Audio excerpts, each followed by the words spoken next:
Jordan Belfort, the Wolf of Wall Street. We are taught to view the stock market as a monument to rational human progress. We look at the clean digital screens of modern trading floors, the scrolling tickers, and the complex algorithms, and we assume we are looking at a system driven entirely by mathematics, supply, demand, and cold, hard logic. But underneath this veneer of mathematical elegance lies a highly vulnerable human element. It is a system built on trust, fear, and desire, making it incredibly fragile and easily exploited by those who recognize a fundamental truth about human nature: that the easiest thing to sell a person is the dream of a better life, wrapped in the illusion of certainty. Jordan Belfort was not a financial genius in the traditional sense. He did not possess a deep understanding of market fundamentals, nor did he invent a revolutionary new financial instrument that improved the efficiency of capital allocation. What he mastered instead was the pure, weaponized psychology of language. He realized early in his career that if you speak to an anxious, hopeful human being with enough absolute conviction, their brain will bypass its natural survival instincts, quiet its logical doubts, and surrender to the promise of easy wealth. To understand the trajectory of the Wolf of Wall Street, you have to look past the myths and examine the hunger of his early years. Born in the early 1960s to middle-class accountant parents in Queens, New York, Jordan Belfort's childhood was not defined by the harsh struggles of poverty, but rather by something far more motivating: an acute, constant awareness of what lay just out of reach. Living in a modest suburban home, he watched the wealthy elites of New York from a distance, cultivating a deep-seated belief that financial success was the only true measure of a man's worth. He was a natural salesman from the start, famously selling Italian ice on local beaches during hot summers, realizing that convenience and scarcity could allow him to charge inflated prices to captive customers. When he reached adulthood, he attempted to build a legitimate business, launching a meat and seafood distribution company in Long Island. He drove a truck, worked grueling hours, and managed to build a small fleet. But the margins in the physical food service industry were razor-thin. Competition was brutal, overhead was high, and within a few years, the business collapsed under a mountain of debt. Bankrupt, deeply embarrassed, and desperate to prove his worth to his family and himself, Belfort looked to the one place where the product being sold was not heavy boxes of meat, but pure money itself: Wall Street. His entry into the financial sector occurred in 1987, just months before the catastrophic market crash known as Black Monday. He secured a job as a trainee at L.F. Rothschild, an old-world, prestigious investment bank. Here, he was introduced to the brutal, high-octane environment of the trading floor. He listened to senior brokers make hundreds of calls a day, watching them use charm, aggression, and calculated urgency to close deals. It was a revelation. But on October 19, 1987, the Dow Jones Industrial Average plunged by more than 22% in a single day. L.F. Rothschild, like many established firms, was devastated and closed its doors. Once again unemployed and facing financial ruin, Belfort was forced to look for work outside the mainstream financial district. He found himself driving out to Long Island, where he answered a newspaper advertisement for a small, obscure brokerage operating out of a strip mall. This was the unregulated underbelly of the financial world, the penny stock market. The average retail investor understands the basic premise of blue-chip stocks. You buy shares in household names like General Electric, IBM, or Coca-Cola. Because these companies are highly regulated and trade on major public exchanges, their stock prices are stable, and the transaction fees, or commissions, are tiny, often less than 1% of the total trade. But in the late 1980s, over-the-counter penny stocks, often referred to as pink sheet stocks, operated in a regulatory shadowland. These were tiny, unlisted, highly speculative companies with no track record, no real assets, and often little more than a business plan written on a napkin.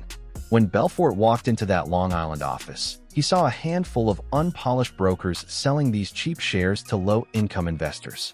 He looked at the commission structure and realized he had stumbled upon a gold mine. Because these stocks were incredibly cheap, illiquid, and thinly traded, the brokerage firms could set massive commission spreads. If an investor bought $10,000 worth of a normal, blue-chip stock, the broker might make $100. But if Belfort could convince that same investor to buy $10,000 worth of a penny stock, the firm would pocket a staggering $5,000 instantly as a commission spread. 50% of the client's money was gone the very moment the trade was executed, swallowed up by the house. Belfort sat down at a desk, picked up a heavy black telephone, and made his first call. Using the refined, aristocratic tone he had observed at L.F. Rothschild, he pitched a worthless penny stock as if it were the investment opportunity of a lifetime. The person on the other end of the line, a small business owner, was accustomed to dealing with fast-talking, aggressive local salesmen. Belfort's calm, authoritative, and sophisticated delivery disarmed him completely. Within minutes, Belfort had closed his first massive trade, earning thousands of dollars in commissions in a single phone call. He realized that the wealthy were not the only ones who wanted to get rich. Everyday people, working-class Americans, were even more desperate for a shortcut to financial freedom. To capitalize on this realization, Belfort knew he needed to scale up.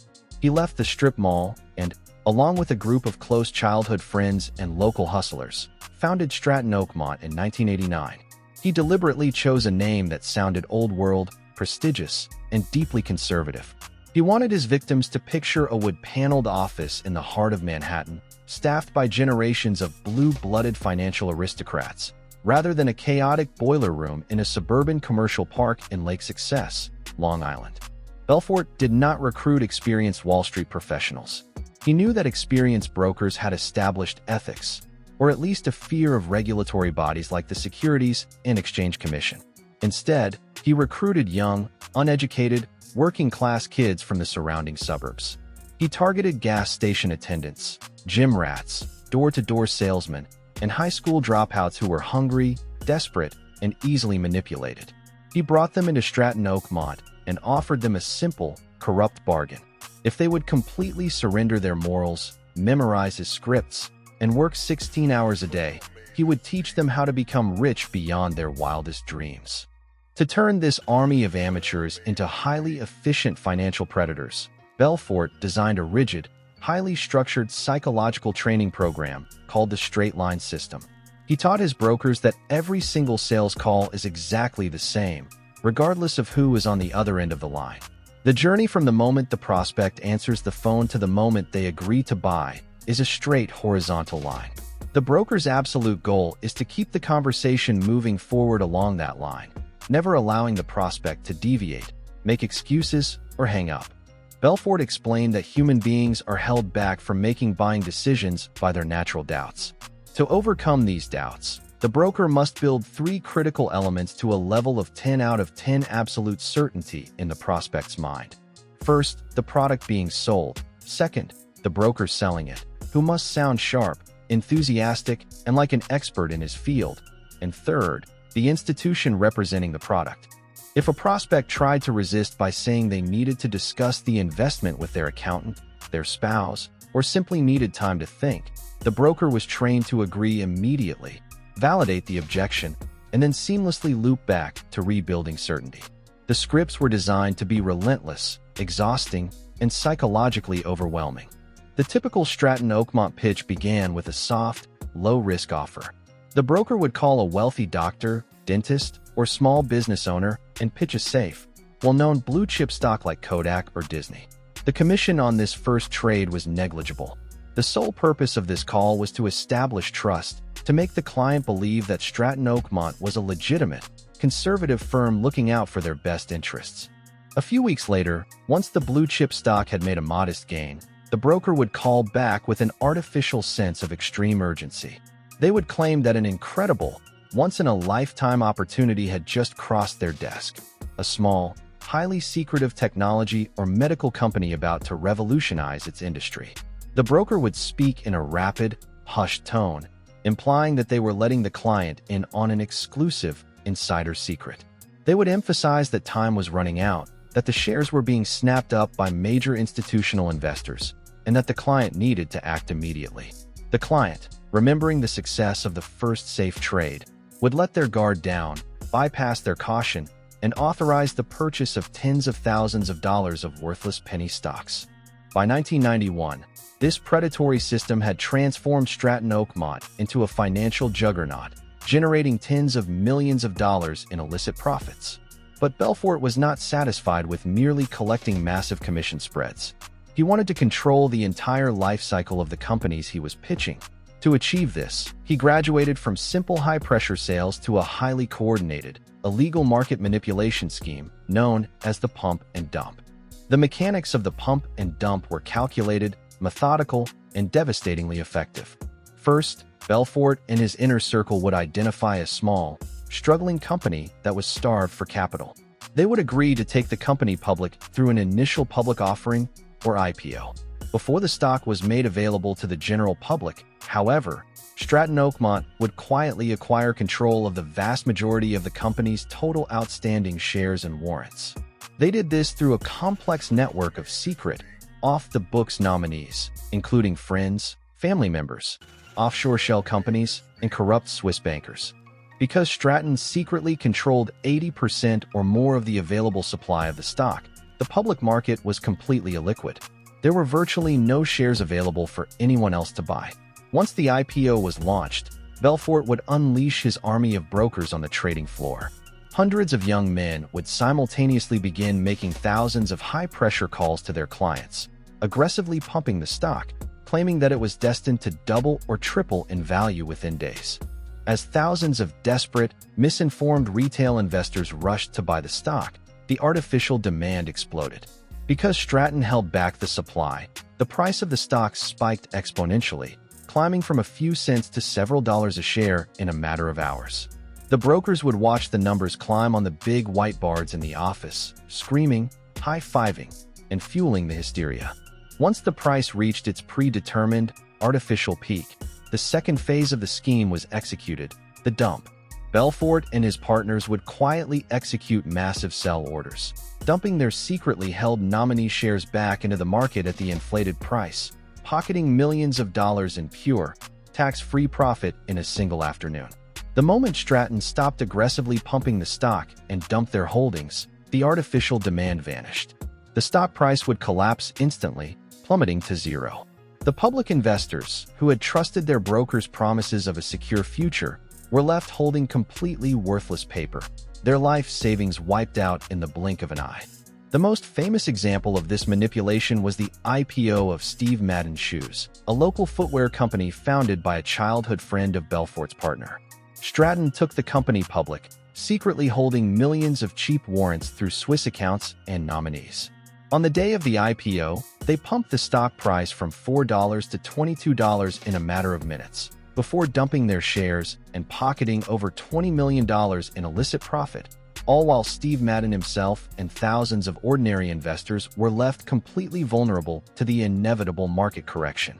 As the money poured into Stratton Oakmont, the firm mutated into a chaotic, drug-fueled cult of extreme excess. Belfort created an environment of absolute loyalty and dependency. He encouraged his young brokers to spend their money as fast as they made it, knowing that if they bought million-dollar mansions, imported sports cars, and expensive toys, they would remain permanently trapped in the golden cage of Stratton's criminal enterprise. The office culture was defined by a complete lack of moral boundaries, daily drug use, office prostitution, high-stakes gambling, and wild, destructive parties were not just tolerated, but actively encouraged as a way to maintain high energy and loyalty on the sales floor. Belfort himself descended into severe, life-threatening drug addiction, consuming massive quantities of cocaine, alcohol, and pharmaceutical sedatives like Quaaludes. He lived a life of ultimate, unchecked hubris, purchasing a massive estate in Long Island, flying in a private helicopter, driving rare luxury vehicles, and purchasing a historic, 150-foot motor yacht once owned by Coco Chanel, which he would eventually sink in a violent storm in the Mediterranean after demanding his captain sail into high seas against professional advice. But while Belfort was living out his billionaire fantasies, the real-world victims of his schemes were quietly bearing the devastating financial and emotional cost. These were not wealthy institutional investors who could afford to take high-stakes risks.